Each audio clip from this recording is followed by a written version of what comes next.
Good afternoon po. Kami po ang Akop family. Tatlo po ang anak ko. Isa si EJ mahiyain. Si Katkat po itong babae. Pero minsan po bakla po ito. Ay, hindi. Babae po siya. Pero maganda. Ito po si Bembem na pogi. Magi-grade 2. Sana po kami po ang mapili ninyo na mabibigyan ng laptop o kaya ng tablet. Kasi po wala po kami pambili. Wala po akong work. Tapos yung asawa ko po wala rin work. Nanguhuli lang kami ng mga daga sa labas na malalaki. Inaadobo po namin. Ang iba inuulam, ang iba binibenta. Kaya po sila matataba. Nga po kami pambiling sibuyas. Daga po talaga yung laman ng katawan nitong dalawa. Favorite po nila kumain nun. Tapos,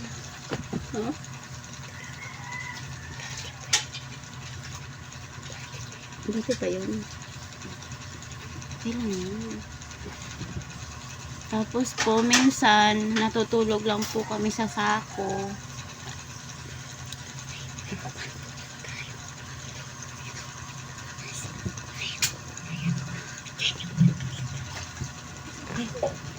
Hindi po namin to higaan. Lagayan lang po namin yun ng unan. Doon po talaga kami natutulog sa kalsada.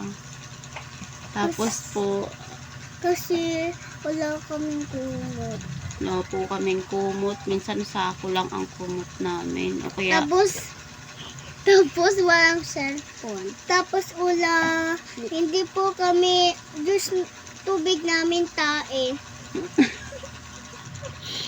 Dirty yung water natin. Ha? dirty yung water namin. May kunting tae. Tain po ni Katkat talaga yun.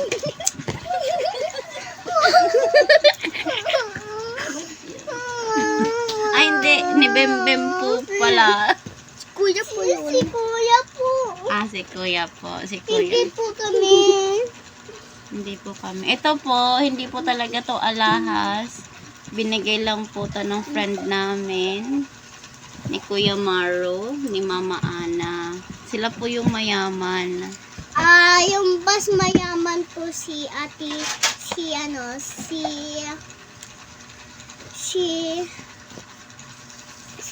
Yan po, hindi po niya naiisip po agad kasi wala po yung kain gulay sa katawan niya eh. Opo. Tapos, naiisip ko talaga. mamaya na po yan, iisip pa niya po, mga 10 minutes po. Minsan mayayaman yung mga kalaro namin.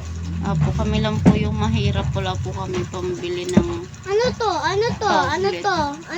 Earrings. Yaman. Napulot lang po namin. Ha? Napulot lang po namin yung earrings na yan. Nawala. Bigla yung babae nakita namin natanggal yung earrings niya. Tapos sa pulot namin. Tapos hindi namin sinabi. Hala. Ganun talaga. Malungkot po talaga tong bata na to kasi bagong kain lang po yan ng daga. Bumaya po, utot-utot na po yan. Nakikikain lang po kami minsan sa mga birthday.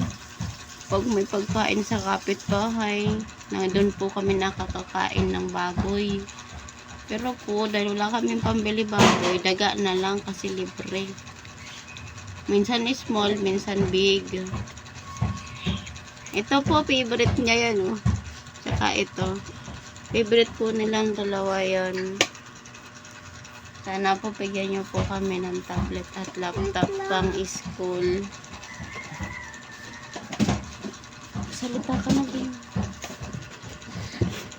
Labas mo lang tayong bayad kasi. Walang bayad sa kuryente. Wala po kami pambayad sa kuryente. Nakikijumper lang po kami. Kuryente po yun ng kapitbahay. Hindi po yun sa amin. Papalayasin na po kami dito. Tapos, doon na kami sa old house. Mm-mm. Malapit na po yung mag-enroll na po kami. Sana po bigyan niyo po kami ng tablet at laptop. Thank you po. Magbabay na kayo. Bye-bye. Love you. Love you.